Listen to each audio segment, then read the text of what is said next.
EH Bilduko legebiltzarkidea, arratsaldeon Maialen. Arratsaldeon. Aste berezia da, eta ostegunean martxoaren 8 izango da, greba eta mobilizazio ezberdinak deituta daude, eta zentzu horretan autonomiatik zubirautzarako bide horretan emakumezkoak eta feminismoak duen pisua aldarrikatu eta azpimarratu nahiko zenuke.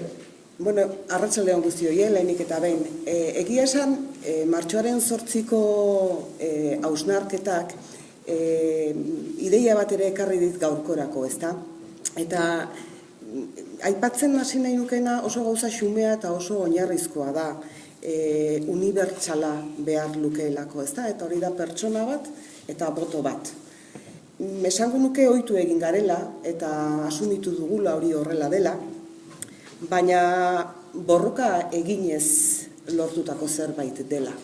Eta 125 urte baino ez direla pasa, Zelanda Berrian emakumeek ere bozka emateko aukera izan zuzenetik, eta 125 urte baino ez direla pasa, Zelanda Handian sufragio unibertsala ezarri zenetik. Ondoren 20. mendean, bai Finlandian, bai Norvegian, bai Dinamarkan, bai Errusian eta baita gero Europako beste zenbait herrialdetan lortu zuten. Eta honekin esan nahi dudana da, borroka garrantzitsua dela. Eta emakume haiek egindako borrokagatik izan ezpazen eta aldamenean borroka hori justua eta duina zela sinisten zuten gizonezko batzuk izan ezpazituzten, baina emakumeak borroka horren erdian egon ezpalira pertsona bat, boto bat gaur egun elitzatekela posible izango. Horregatik gaurkoa hasi nahi nuen emakume haiek, zuek, guk egiten dugun borroka hori nolabait omendu nahian, nolabait txalotu nahian, garrantzitsua iruditzen zaidalako, bai martxoaren 8agatik, baino baita edozein borrokaren erdian egon beharra daukagulako.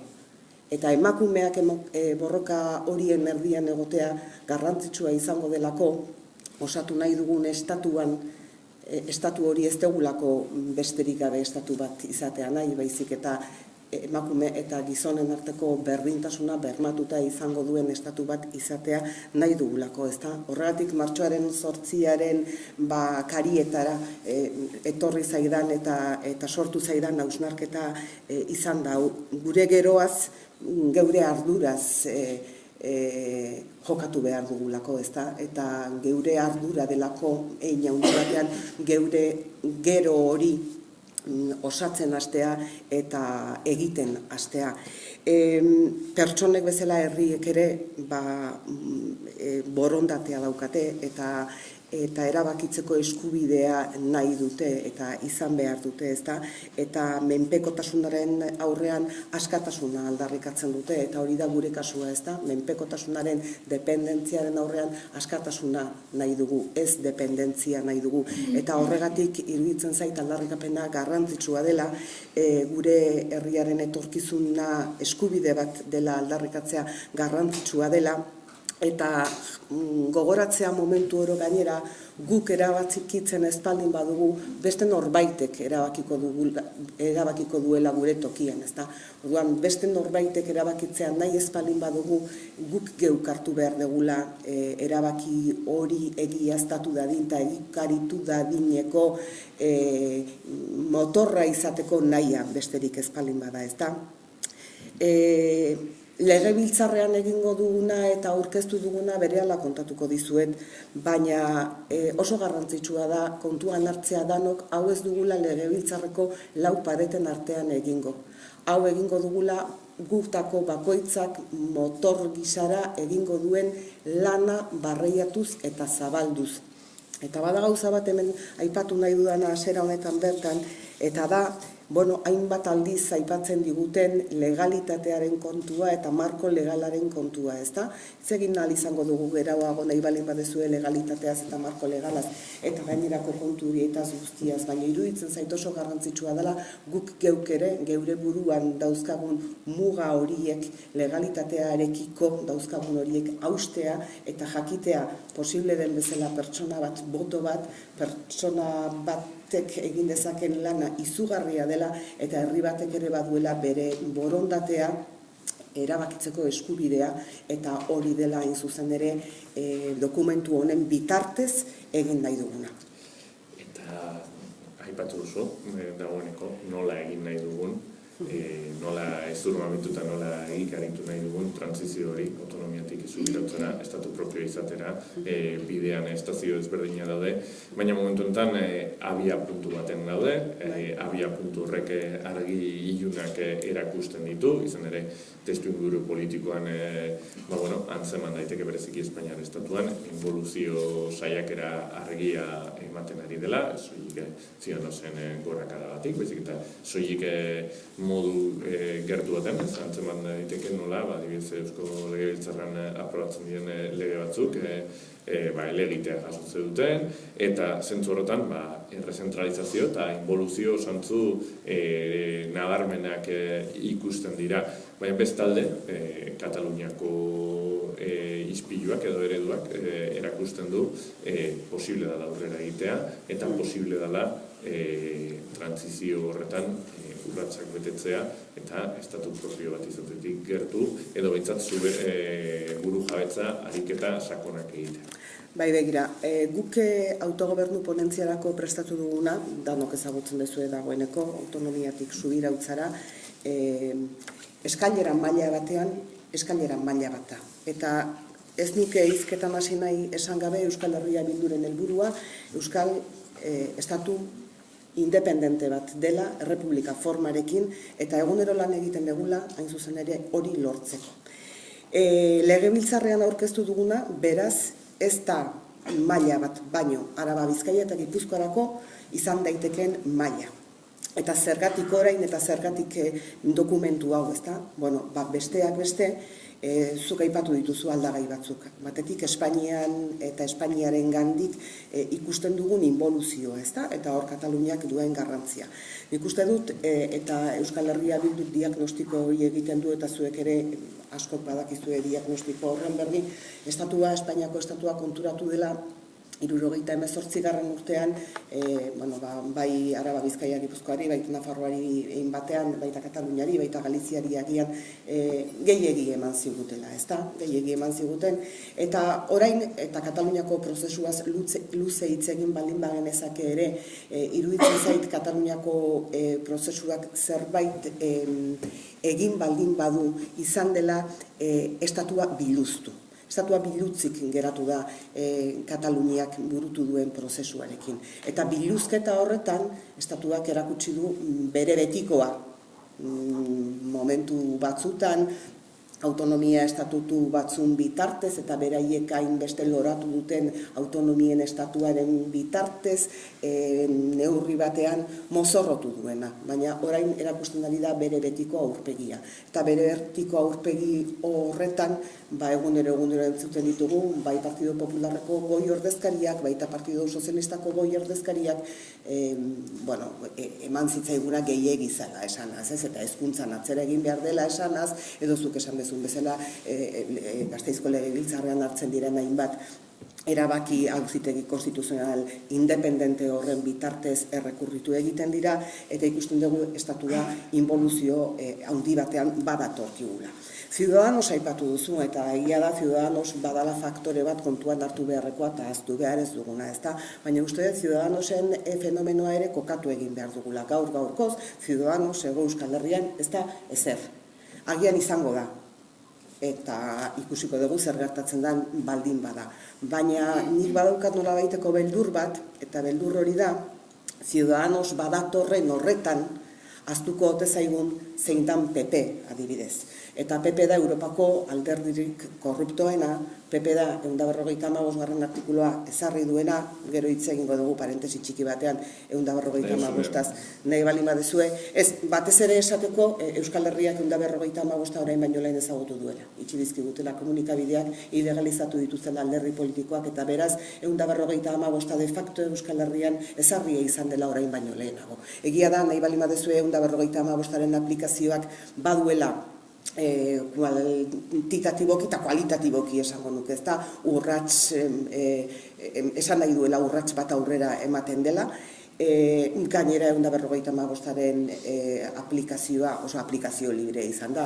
Espainiako Konstituzioaren 155. artikuluak dioena eta gero egin nahi izan dutena. Beraz, hor dago. Baina PP-ra natorrela, izan da 155 aplikatu duena, izan da Altsasuko gazteak atxilotu dituena eta kartzelan dituena, eta da dena. Eta Alderdi Sozialista, ia beste horren beste. Badago beste elementu bat aipatu nahi nukeena, eta da Espainiako korona. Espainiako koronak badira urte batzuk izan zuela deskomposizio momentu bat gogoratuko duzue, Espainiako Juan Carlos erregezela, elefante tartean eta egin zituen gehiagikeria haiek utzi zuten koroa apur bat ikututa, baina Espainiako koroak lortu duen berriz ere nolabaiteko berkomposizioa. Eta Espainiako koroak Kataluniako prozesuan bai lortu duela Espainiako indar politiko guztiak esango nuke, baita kastaren aurkako ezkerraldeko alderdi horiek ere disiplinatzea, ezta? Eta dudarik ez dela Espainiako erregeak bere diskurtso horretan Espainiako Konstituzioak berari ezartzen dizkion limite guztiak gaindituta ere lortu zuen hori egitea. Honekin esan nahi dudana, Ciudadanos etorriko dela edo ez dela etorriko, baina Ciudadanosen aurretik involuzioa beste alderdi politiko hauek ere egin dutela, Espainiak betikoa egin duela, ez dela gaurko kontua, ez dela orain dela 20 urteko kontua, ez dela orain 100 urteko kontua, Espainiako tragedia aipatzen du Julio Goikoetxea politologoak sarritan, eta esanaz, Espainiak azken 500 urte hauetan bizi izan duela izan direla edo gerrak edo diktadurak salbuespen apalak izan ezik, ezta? Eta hori dela Espainiaren tragedia. Eta Espainiaren tragedian bizi gara. Norbaitek esango ditagian Ciudadanosek kontzertu ekonomikoaren inguruan, agian erasokorrago jokatuko ote duen, egia esan Partido Popularrak edo Partido Sozialistak nola jokatu duten ere ez da eredugarria, ez da, hau da, autogobernudako instrumentu bilateral bat baldin bazan, ez dut uste 5 urte eta 6 urteko epeak pasa behar izan behar genitukeenik ezera dosteko, beraz Partido Popularrak eta Partido Sozialistak agintean egon diranean ere kontzertuarekin egin dutena. Honekin esan nahi dut, egon daitezkela tentazioak Euskal Herritik ere, eta Espainiako egoera pixka bat azkar horrela marraztuta, esateko, panorama honen aurrean geratu gaitezen gauden bezala, ezta? Eta nik uste dut hau dela urratsa emateko momentua, ze gauden bezala geratzea atzera egitea baina ez da izango, involuzioa badatorrelako. Eta gainera nik uste dut Kataluniatik estatuak ere ikasi duela. Seguru aski ez dizkigu horra itxasadarrera piolinak bidaliko, edo bai, txapuzeroak izaten hasita ongi dakitelako. Baina nik uste dut ikasi duela, ez duela kolpetik egingo, baina estatuak ere badakiela era gradual batean gauzak egiten. Eta badago elementu bat hemen ere kontuan izan beharrekoa, eta da honek guztiak sortu duen beldurra, ezta? Batetik bageunden Euskal Gizartea ere bazegoen momentu agian, auspoa galdutako batean egon gaitezke guztiok ere, baina era berean beldurra oso elementu potentea da. Eta beldurra da humanoa, da errespetagarria, da nolabait geldiarazten gaituena, ezta? Eta orduan beldur hori ere joko zelaian sartu denik ezin ukatuko dugu. Orduan, egin behar diogu aurre involuzio horri, egin behar diogu aurre beldur horri, eta nik honen aurrean esan nahi dudana da, egingo diogula, herri honek ez duela etxi orain arte, herri honek lortu duela kultura bat, hizkuntza bat, izateko modu bat, egiteko modu bat, gaur daño ekartzea, eta egingo degula, eta gutako bakoitzaren baitan, neurri handi batean, zerresan asko egongo dela bide hori egiteko. Baina hori badatorrela. Eta hori badatorrenez, atzean ez gelditzeko eskailera maila bat igotzea egokitzat jo dugu Euskal Herria Bildu.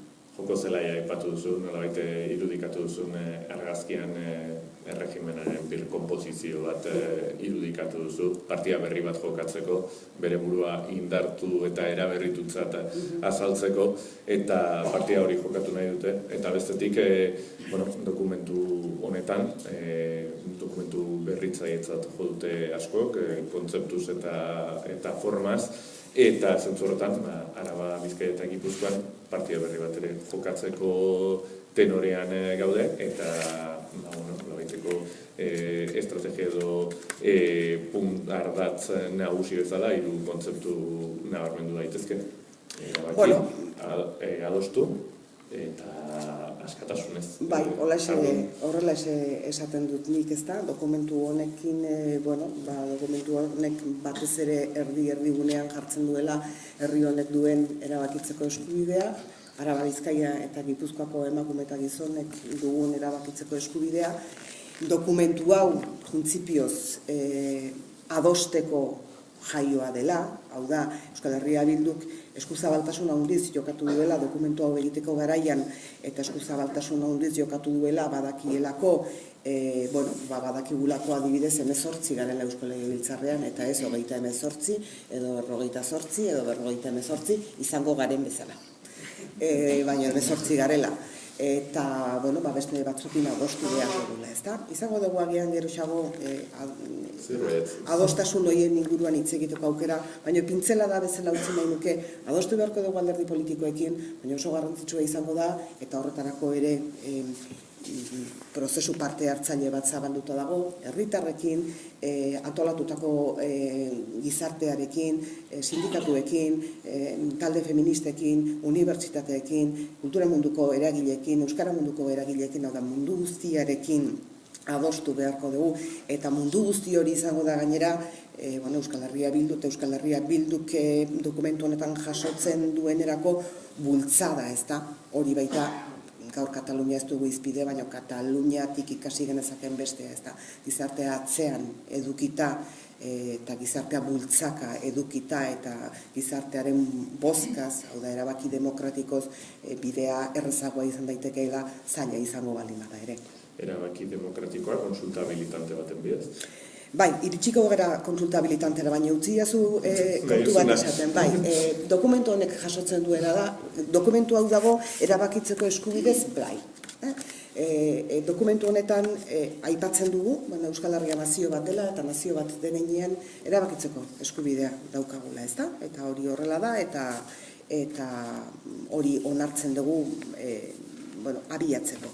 Baina Euskal Herria zer da? Euskal Herria dira gu gizon emakumeak, Euskal Herria osatzen dugun gizon emakumeak, eta Euskal Herria da Euskal Herrian bizi eta lan egiten dugun gizon emakumeak, hori da Euskal Herria, ezta?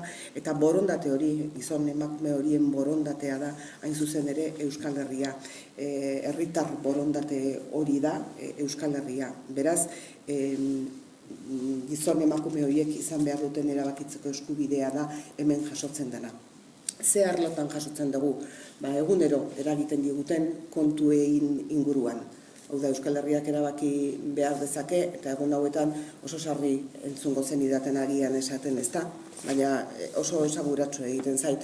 Guk ezin ditugu erabaki zenbat pediatra izango ditugun, edo pediatrak izango ditugun, edo ez. Eta pediatrak behar dira Araba, Bizkaia eta Gipuzkoan ez daude pediatrak. Eta ezin dugu erabaki pediatrak izango ditugun, ala ez, Espainiak erabakitzen duelako.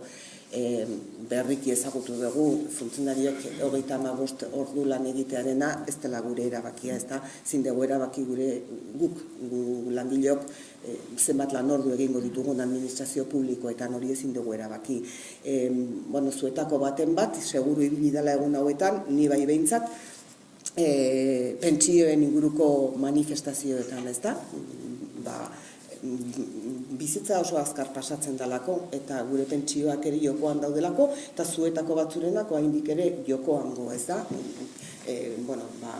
Hortatik bizi zaretelako, ez da? Hori ere ezin dugu erabaki. Eta horrela ezin dugu erabaki, ia ezer, ez, ze askotan esaten dugute, baina hezkuntza eskumen hori zuena da, baina lomce ez hartzen baldin bat digute, ezin dugu erabaki lomce nahi dugun edo ez dugun nahi, ez da? Beraz, erabakitzeko eskubidea, estatu batek izan behar dituen, eskumen guztien inguruan eduki nahi dugu, eta hori aldarrikatzen dugu dokumentu honetan. Aldarrikatzen dugu erabakitzeko eskubidea Euskal Herriko beste lurraldeekin izan nahi dugun harremanekiko, eta erabakitzen dugu erabakitzeko eskubidea estatuarekin izan nahi dugun harremanarekiko, ze harreman izan nahi dugun estatuarekin.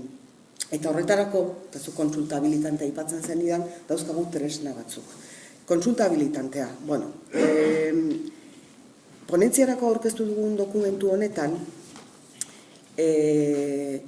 orde nagusietarako planteatzen du esaten dizuedan bezala erabakitzeko eskubidea, ezta? Eta abiatzeko aldarrikatzen du erabakitzeko eskubidea ponentzian egingo den lanarekiko. Hau da, herritarrek erabaki behar dute ponentzian egin dugun lana onargarria iruditzen zaien edo ez. Zuek erabaki behar dizue ponentzian egindako lan hori onargarria den edo ez. Eta zuek eman behar diozue babesa edo ez. Ondoren, Espainiako estatuarekin negoziatzera joan behar balin badegu ere. Hori da kontsulta habilitantea. Edozein kasutan, kontsulta habilitanteari buruz, dokumentu honetan jasotzen dena da, kontsulta habilitanteak gure artean egon behar duela gauza orotarako etorkizunean ere. Gauza orotarako esaten dudanean, ez da persiski zebrabidea gorriz edo txuriz, eben adibidez, edo txuri urdinez pintatu behar dugun esateko. Ez, baizik eta jende askori eragiten diguten eta belaunaldi batean baino gehiagoan eragingo diguten azpiegitura edo kontuen inguruan erabakitzeko herritarrek aukera izan dezaten. Baina kontsulta habilitantea lehenengo momentu batean planteatuta dago ponentzia horretatik aterako dan horren inguruan herritarrek bere babesa emateko edo ez emateko. Hori alde batetik. Gero dago, hortik aurrera joango ginateke, baldin eta hori gauzatuko balitz, estatuarekin negoziatzera, ezta? Negoziazioak jasotzen dugu dokumentu honetan fede honez egina izan behar duela. Zer da fede hona? Badakizue fede hona dela, zuzenbideak jasotzen duen printzipio bat, eta printzipio horren arabera, kontratu batean edo paktu batean ezin du egon ez engainurik eta ez intentzio iruzurtirik ere, ezta? Orduan, negoziaketa bat martxan jartzen baldin bada, fede txarrez ari dan alde bat baldin badago, besteak eskubidea dauka aurrera egiteko bere bidetik. Hori da, orduan fede ona eskatzen da. Eta fede honez negoziazio bat gauzatu ahal izatea. Eta horren ostean, beste galdeketa bat egongo litzateke, negoziaketa horren ostean sortu den dokumentuaz. Gertalitekeelako, estatua oso abila da, zepiladak egiten, nahizko ez genukeen zerbait ezta, baina edozein kasutan, hortik ateratzen denaren inguruan, guk ere nahiko genuke herritarrek erabaki ahal izatea, gainerako gauza guztietan erabakitzea nahi dugun bezala. Izan ere, burujabetzan sakontzea, eskubide sozialetan sakontzea suposatzen baitu. Argi eta garbi, hau da, askotan, ez dakit Podemosek ez asko insistitzen du eskubide sozialetan eta politika publikoetarako eta eskubide sozialetarako egin nahi duela bide hau, ez da, eta guk ere bai, zertarako egin nahi dugu nahi dugu egin gure eguneroko bizitzarako, eta gure eguneroko bizitzan, lehen aipatu dituen adibide horiek guztiak, eta beste 10.000 jarriko nituzke, ez da, gertatzen dena da, ezin degula erabaki, eta erabakitzen degunean mozketa etortzen zaigula, eta mozketa etortzen espalin bada, etortzen dela lege organiko bat aurrekoa modifikatzen duna, eta espalin bada asmatzen dute, ez dakiz zer, eta bestela dator auzitegi konstituzionala, eta beti dator estatua guk erabaki dugu guzti horiek. Zartagia beste norbaite dauka. Nik hori oso sarritan esaten dut.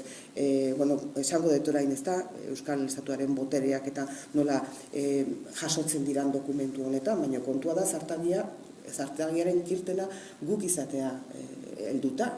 Orain arte estatuak dauka zartagiaren kirtena, eta zartagia jartzen duzutan, batzutan xuabe, eta beste batzutan ez hain xuabe, ez da, konbenizaionean xuabe, eta orduan batzuk negoziatzen dituzte gauzak iruditzen zaizkien bezala, eta esaten digute, kupoa zoragarria dela, eta beste batzutan fuerte etzaionean interesatzen, baina kontua da, botere funtsa guk geuk edukitzea, ezta? Eta botere funtsa guk geuk edukitzea da, guk geuk izatea zartagi horren kirtena eskutatik helduta, ezta? Eta botere funtsa horrek zenolako harremanak izango duke beste Euskal Herrialdeekin?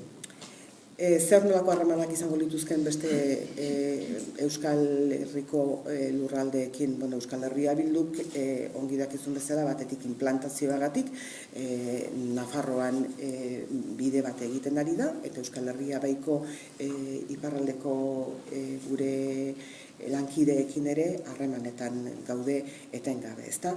Guk hobetsi deguna, Euskal Herria Bildun hobetsi zena bere garaian izan zen, gaur egunean nola abiatu ikusteko, gaur egunean genuen bi estaturen eta bi autonomia erkidegoren arteko zatiketa hori gustatzen etzaigun arren oso errotua dagoenez, eta gainera kasu batzutan erakundetze baten bitartez estatu instrumentu batzuk ere sortu dituenez, hortik abiatzea.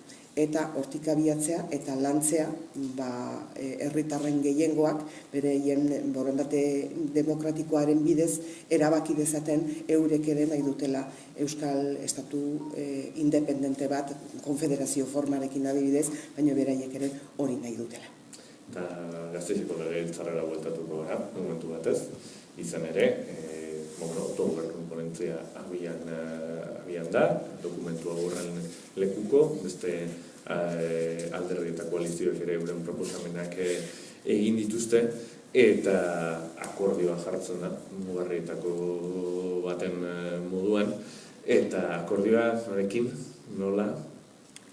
Akordioa norekin nola, akordioa batez ere erabakitzeko eskubidea ezinbestekoa dela, herri honentzat ezinbestekoa dela sinesten dutenekin, eta hori bultzatzeko eta hori egikaritzeko prest daudenekin.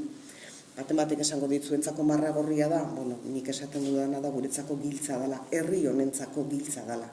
Ez da Euskal Herria Bilduren kapritxo bat,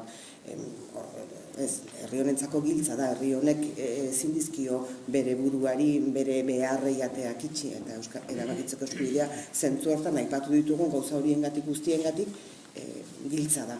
Gero norbaitek ere esan dezake, nire gainera euskalduna sentitzen naizelako, eta herri baita ere, ni ere euskalduna sentitzen naiz, euskalduna bakarri sentitzen naiz, herri hontan sinisten dut, herri honen konfigurazioa daukat buruan, baina horretaz aparte, aipatu dugun horrengatik guztiagatik, ezta? Eta lehen esan dudan bezala, badirelako ehunka gizon emakume, euskal herritarrak, hemen lan eta bizi direnak direlako, eta agian, ez direnak euskal herritarrak, ez direlako, beste nonbaitetik etorri direlako, baina gurekin batera egin nahi dutelako proiektu hau, ezkerretik eta subira hutzatik badakitelako hau dela beraien etorkizuna bermatzeko bide bakarra. Orduan, norekin, hoiekin, siglak jartzea nahi duzu, siglak jartzen hasita, agian egin beharko genukena da, erraztu zaizkigun edo esku artean dauzkagun, beste alderdi politikoen dokumentuak ere aztertu, ezta? Eta dokumentu horien azterketan, Partido Popularraz ez dut zer esango, Partido Sozialistaz ere ez, batak ala besteak, dokumenturik gabe ere, zeratik erabakitzeko eskubidea ukatu, eta gainera beto gisa jarri dutelako, baina, badira bai Euskal Herria Jeltzalea eta bai Elkarrekin Podemos, nola edo ala, batetik nola edo ala jasotzen dutenak, eta beste alde batetik, niretzako gauza importante bata. Bai Euskal Herria Jeltzalea, Euskal Herria Bildu eta bai Elkarrekin Podemos, hauteskundeetara aurkeztu ginenean, eta niretzako hori herritarrekin egiten den kontratu bata handi batean, erabakitzeko eskubidea aldarrikatu genuen, eta erabakitzeko eskubidea egikaritzeko lan egingo genuela esan genuen, ezta? Beraz, hor, sigla horien atzean, ere badaude gizon emakume batzuk, eta nik hemendik egiten apelazioa da siglei, baina baita emakume eta gizon horiei eragin dezaten beraien alderdietan ere, eta errespetatu arazi ditzaten kontratu hartan jarritakoa, ezta? Eta bestela, alderdi horiek erantzun beharko dute, ez dutelako errespetatu esandakoa. Euskal Herria Jeltzaleari dagokionez, gainera, bere asamblean nagusietan, horixe erabakita dauka. Are gehiago, gogoratzen dut oraindik ere Euskal Telebistan lanean ari nintzela, azken asamblea nagusiaren ostean, nola dei bat egin zieten, edo egin ziguten orain, erabakitzeko eskubidearen alde geunden, alderdi, erakunde eta gainerakoei, ezta? Eta hain zuzen ere, geure arteko elkarlana sustatzea aldera. Hori ez da orain dela 30 urte gertatu, orain dela ze urteetan gauden 18an, 16an, 17an, ez dakit oso seguru urtea, baina hori gertatu da ni telebistan egola, beraz 16an izango zen, ezta? Orduan, horrekin esan nahi detena da, dokumentuei begiratuta, guri momentu honetan Euskal Herria Jeltzaleak mahaigaineratu duen dokumentuak gauza batzuren inguruan kezka sortzen digu. Eta kezka sortzen digu adibidez erabakitzeko eskubidea espresioa ez talako agertzen. Adibidez, kontsulta habilitantea, beraien hauteskunde programa jasotakoa ez talako agertzen.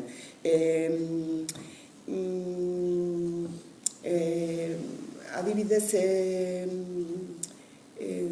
pluralismoaren inguruan ere gauzak oso lauso esaten dituelako, ezta? Eta orduan, proiektu politiko guztiak egikaritzea aldera hori ez jasotzeak kezka sortzen dugu.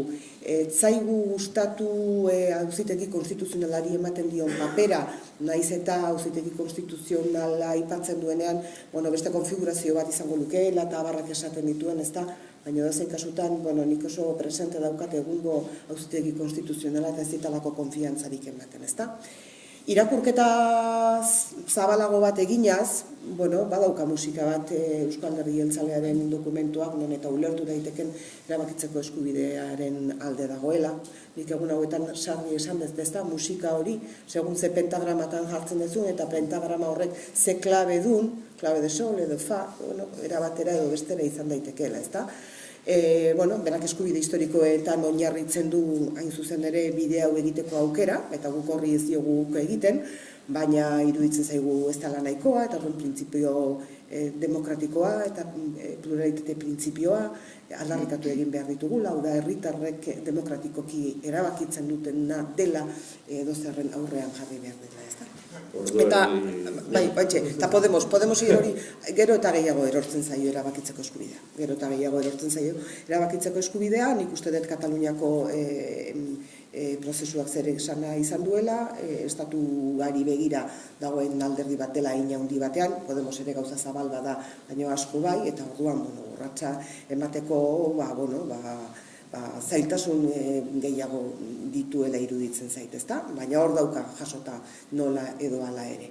Orduan, hoiekin lortu izango dugu nola egiteko akordio bat?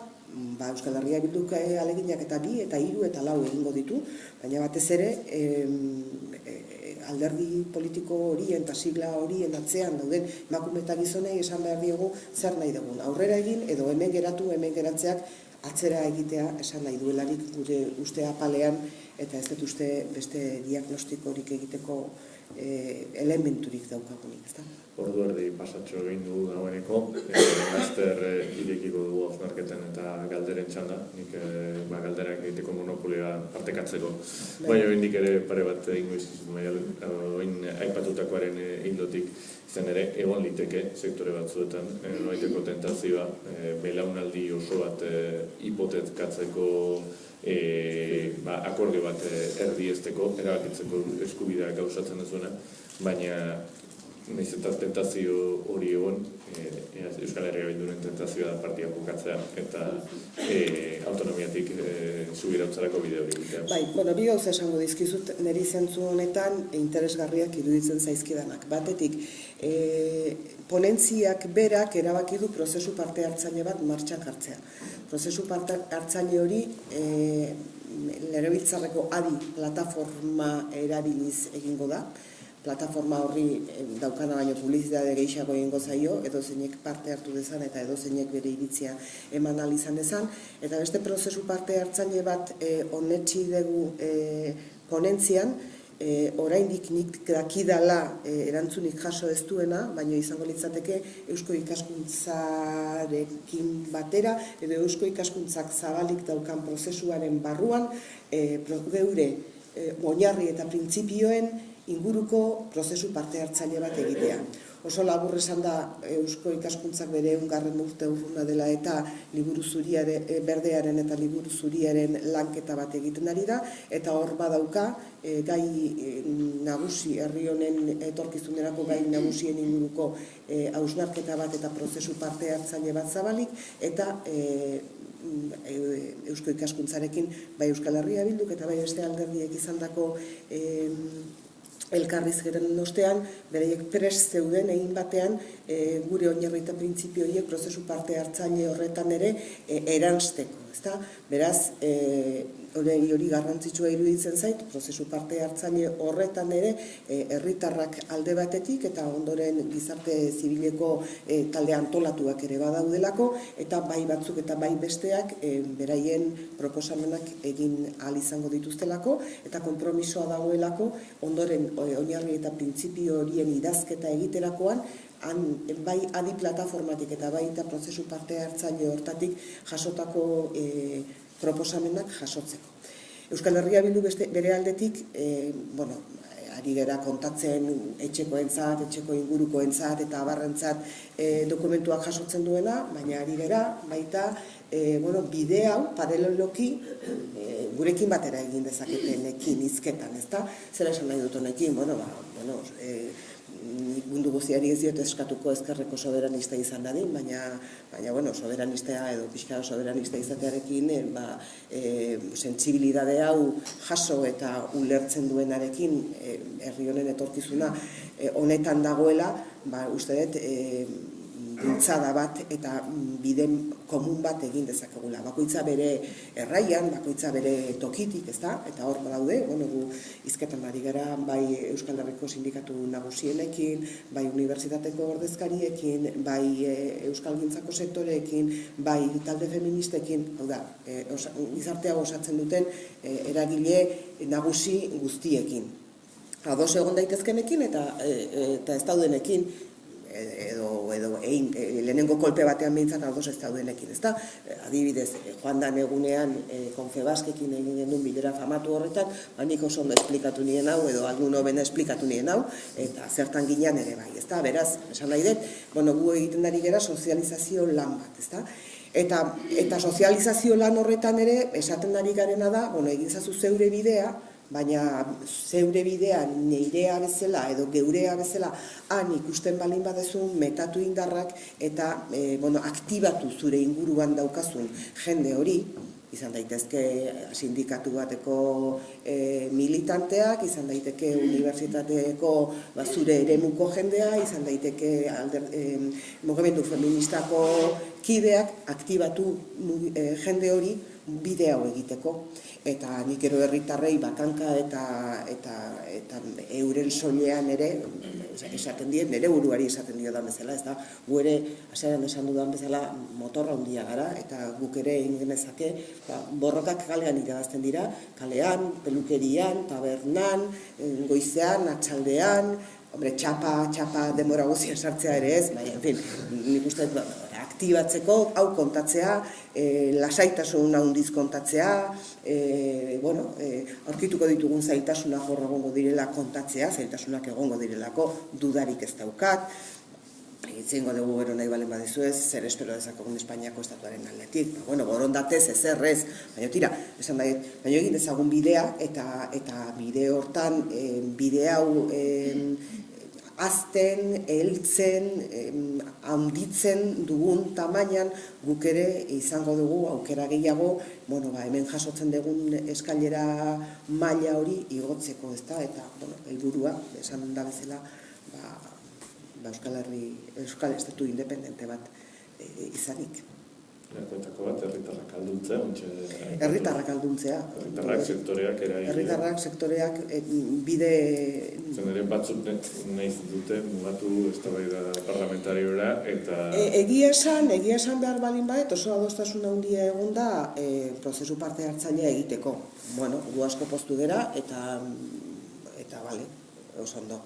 Orduan oso garrantzitsua da zuek ere parte hartzea prozesu parte hartzaile horretan eta iradokizunak egitea, ezta besteak beste oso sarritan esaten digutelako hau etzaiola inori inporta. Etzaiola inori importako ez dakit ze egoeratan etzaion inporta, baina nik uste inporta behar litzaiokela, da, argi dago ez, nik oso argi ikusten dut behintzat, baina eta nik askotan egiten dut horrekin ere, demagun Subirautzaren aldeko sindikatuak, gure esku dago mugimendu feminista, hau da, aruntza bide honetan goazen guztion indarmeketak eta bat behar dugu. Gure esku dagok ere, gizakate bat egingo du ez, berezia gainera, parlamentuko atea joko duelako esan azbuna, hau edanak, izagatean jarri diran hau edanak, erabakitzeko eskubidea nahi dute. Herri honek nahi du erabakitzeko eskubidea. Herri honek inkestatan, herri honek galdetu zaionean nahi du erabakitzeko eskubidea, ez da? Orda, nik uste dut, aktibazio hori beharrezkoa degula, hau da, Bilduko 18 egingo dugula alegun guztia, baina 58 bitartean edo gehiago, dudarik ez dela behar dugula gizarte bat atzean oso gogor eragingo diguna, eta kuilua sartuko diguna, eta kritikoa izango dana, eta galderak egingo dituna, eta bar, ez da, uste gainera hasi behar dugula beste erabatera pentsatzen dere, batzuan iruditzen zaigu kritika dela, ez kritika da, bide hau egiteko modu bat, ez da, eta ez sofan eserita horrela geratzeko, eta sofatik aurrera eta auspatzeko eta indarrez egiteko, zera bat indarra beharko dugulako, beldurrak harrapatuko gaitulako, Espainiako estatuak gogor jokatuko duelako, Espainiako estatuak gogor jokatzen duenean Euskal Herrian badakigu oso ondo zer gertatzen den, baina orain Katalunian ere ikusten hasi dira, kartzela zigorra dago, hau da, hau ez da broma bat, hau da, bide zail bat, bide gogor bat, nik mundu guztiaren beldurrak ulertzen ditut, nerea propioa daukat, normala dan bezala, baina, ni tres nago bide hau egiten hasteko, eta nahi dut jendean nire alboan bide hau egiteko, eta Euskal Herria Bildu tres dago bide hau egiteko, eta nahi dugu, alik eta jende gehien metatu, proiektuaren inguruan, baina herri izara jokatu zaudan. Nik uste Euskal Herria Bilduk bai proposamenarekin, lehen esan dudan bezala, eskuzabaltasunez jokatu dula, eta baita azkena egin ditun proposamen guztiekin, ezta? Nik uste herri bezala jokatzea oso garrantzitsua dela, alderdikeriak alde batera utzita, dudarik gabe guk ere hauteskundeak erabatzen ditugu, dudarik gabe gaurko EITB fokusek esaten du PNV gehiago izango ditula, eta baina dudarik gabe, nik desde luego, orain dela 125 urte Zelanda berrian sufragio universala izateko borrokatu zuten emakumeaiek eta beste asko bezala borroka ingoet azala utzi arte, eta hori hortan saiatuko naiz. Galderak egin behar direla aipatu duzu. Bai. Eta, nik batzuk egin dizkizut baina nik uste asko zure hobeagoa eta osoagoa izango dela, zuetako edozinek, mikroa hartzen baldin badut. Uzten badiazue, segundu bat, agian, Euskal Estatua nola konfiguratzen den dokumentuan norbaitek irakurri espaldin badu, ezta? Oso azkar esango dizuet, zuzenbide demokratikoko estatuetan osatzen, zuzenbide demokratikoko estatuak osatzen dituzten hiru botereekin, eta zentzu horretan, lan berezi bat egin beharko duke hemen, Euskal Botere judiziala osatzeko, ezta? Ez daukagulako, eta antolamendu eta planta judizialeko eremu propioa edukiz, eta Euskal Auzitegi gorena buru eginez edukiz, ezta? Eta badago kontu bat, hitz egin ala behin eta berriro errepikatu dudana, erabakitzeko eskubidearen inguruan eta bar, garrantzitsua dena, baina guk dokumentuan jasotzen dugu, eta uste dut garrantzitsua dela laugarren botere deitzen diogu, eta seguru eski komunikabide batetik etorrita laugarren botere beti prentsari deitu izan zaio, naiz eta... Ez dakitik. Bai, izugarrizko boterea da, suntsitzeko espalin bada ere. Edozein kasutan guk laugarren botere deitu diogu, botere sozial herritarrari, eta herritarren proposamenak bideratzeko moduari, ezta? Eta herritarrak gure estatu berri horren zentroan egoteko baliabideak emateko moduari. Eta udalak ere aipatu nahi dituzke, udalak herritarren gandik gertuen dauden erakundeak izanik, nik uste dut indar berezi hartu behar luketela, eta hau askotan esaten zaie udalei, baina gero esaten zaie eta etzaiez autonomiarik ematen eta ez finantziaziorik ematen, eta batez ere finantziazioa oso gauza garrantzitsua izaten da kontu hauetan. Uste eta hoxe zela, esan nahi nuna. Eta isildu ingo naiz, asko itzen. Handia suposatzen du. Eta aipatu moduan, norbait norbaitek hitza hartu nahiko balu, hausnarketaren bat, beste galderaren bat, zalantzaren bat, Maialenek titular ugari emate ditu. Beraz, nahi beste eta zuena daitza izan ere horrela osoagoa izango baita gure arteko elkarrizketatik arago.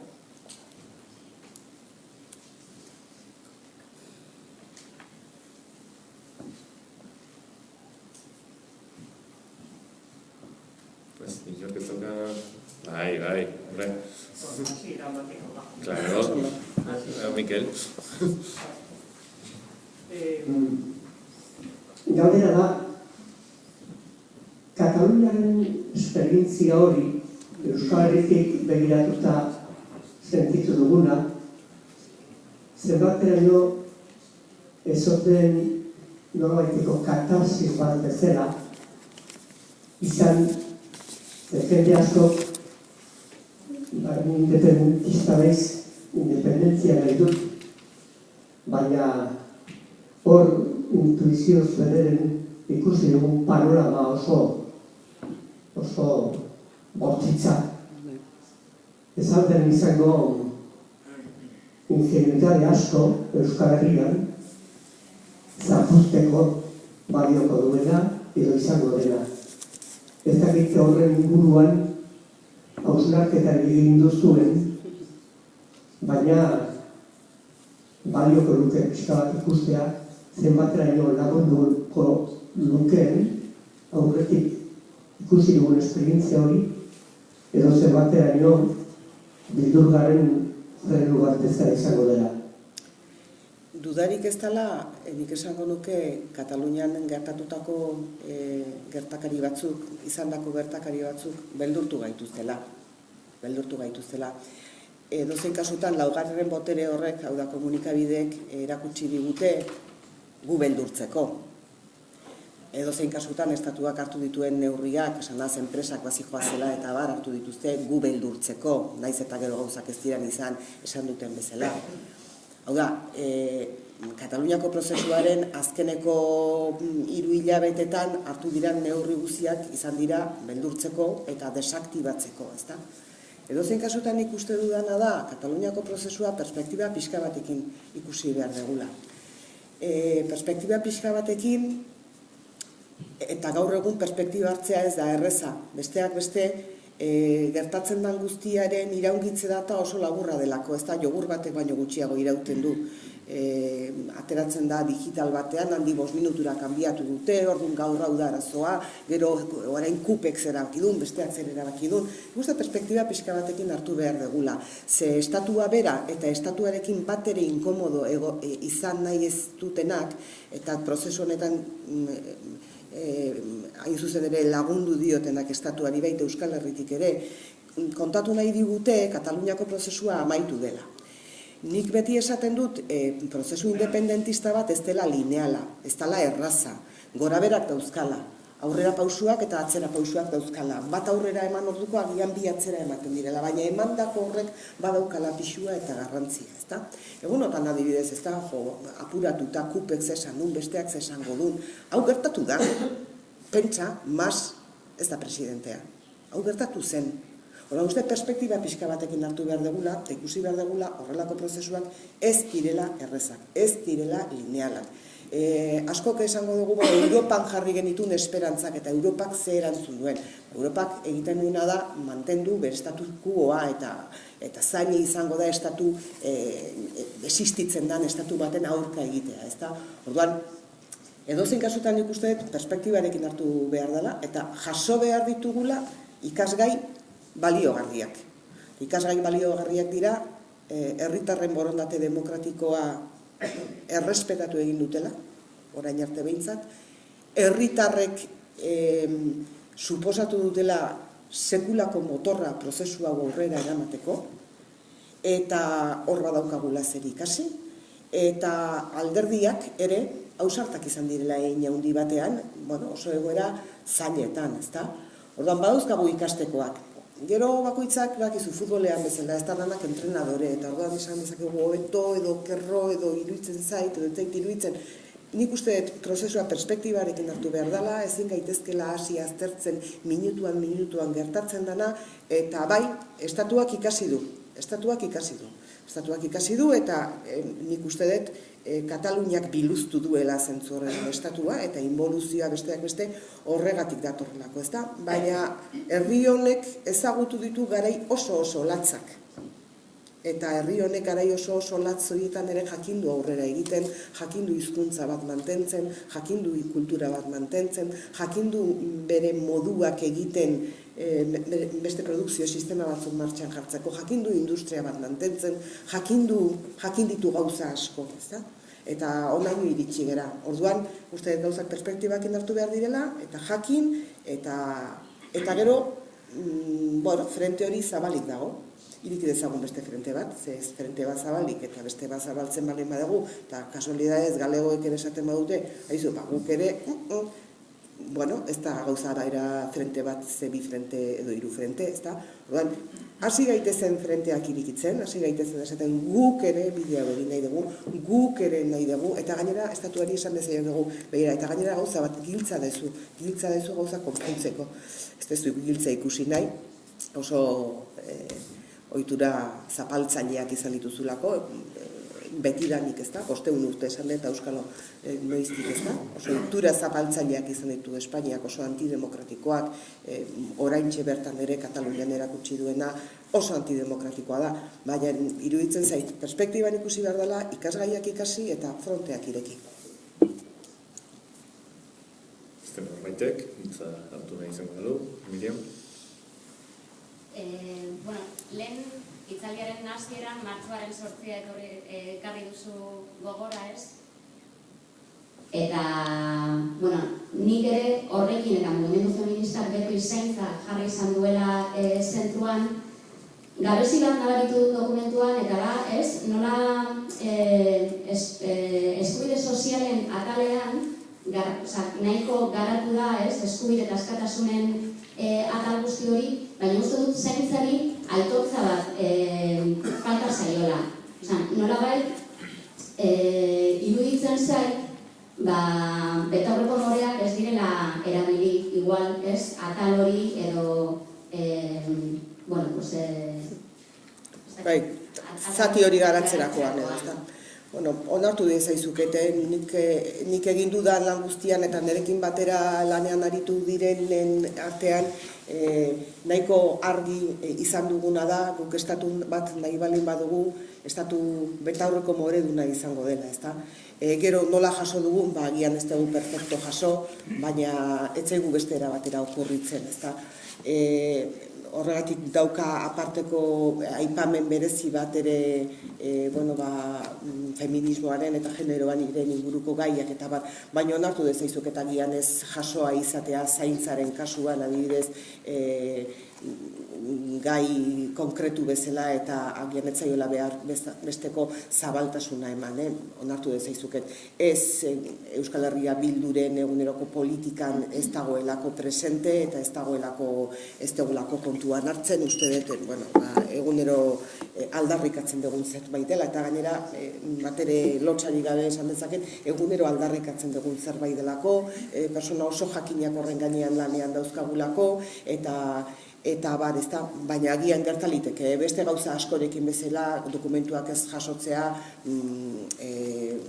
behar bezala, edo nahi bezala, edo guztiak asetzeko moduan, ez da, edo zein kasutan abia puntu bat ere bada, eta abia puntu honetatik, gero honek garapen asko izan behar ditu, eta garapen horietan zalantzarik ez eduki, gure ikus moldea zuk aipatu dezun hori xedala eta hori jasotzea baino elitzei gukela bururatuko, Beste hitzartoren bat edo baditz?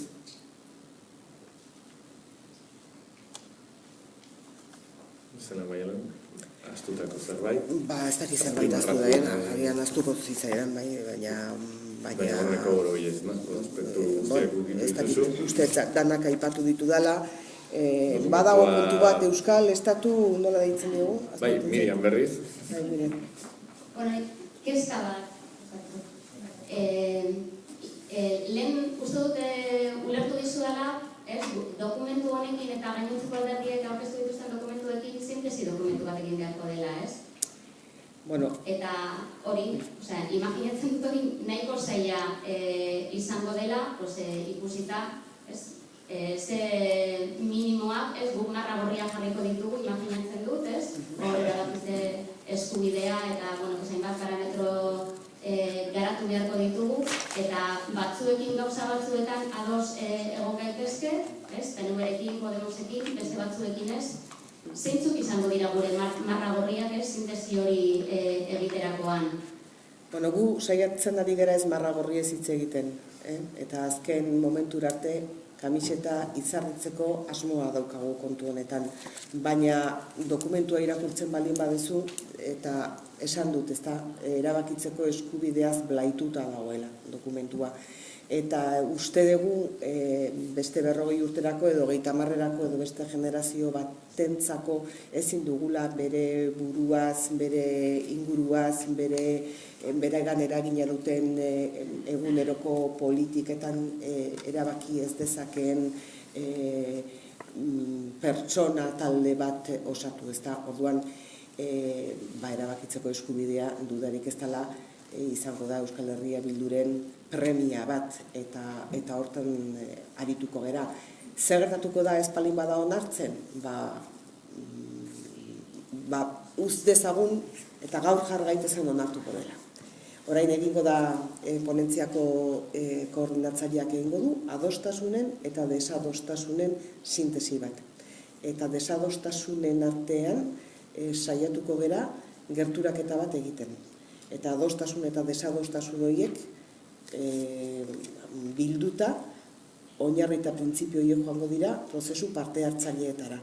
Hor uste dut ere gu guztiok eragin genezakela, eta gu guztioren parte hartzeak eta intzidentziak ere eragina izan dezakela, herritarren gehiengoak zer nahi duen adierazteko garaian, ezta? Orduan, eta bestela, ez esan beharko diogu oso lasai. Eta Tolosan esan zuen Arnaldotegik dramatismorik gabe. Eta saiatuko gera, Euskal Herria Bildu da jende gehiago metatzen, Euskal Herria Bildu indartzen, Euskal Herria Bildu handitzen, Euskal Herria Bildu dituen helburuetara jende gehiago ekartzen, eta posible egiten 40 urtetarako onartu balin badute ere, denbora gutxiagorako onartua izatea eta aldatzea, legeak aldatzeko daudelako, baina horretarako danok gara beharrezko, eta horretarako danok eragin beharko dugu inguruan ere, ez da. Autonomiatik subirautzara joateko bide horretan, danok jokatu beharko dugu partida hau, eta gaurkoz, besterik egongo ez balitz, bertan badatuko nuke, helenek epilogotxo bat. Azken kontu bat, urte asko dara matzagula ametsa hau egi bihurtu nahian, ez da? Eta gure errepublikak Euskal Herria duela izena, badakigula Euskal Herria zer dan, herri bat garela, antzinatik garela herri bat, kultura bat daukagula, bagarela, existitzen garela, existitu garela, orain arte iraundugula, harrapa gaitzala kontuak kalean, lanean, irri eginez. Eta herri eginez, noski. Eta horixe. Harrapa gaitzala. Eta da urrutira joan gara. Bueno, saiatuko gara. Eskerrik asko. Zuei, eskerrak.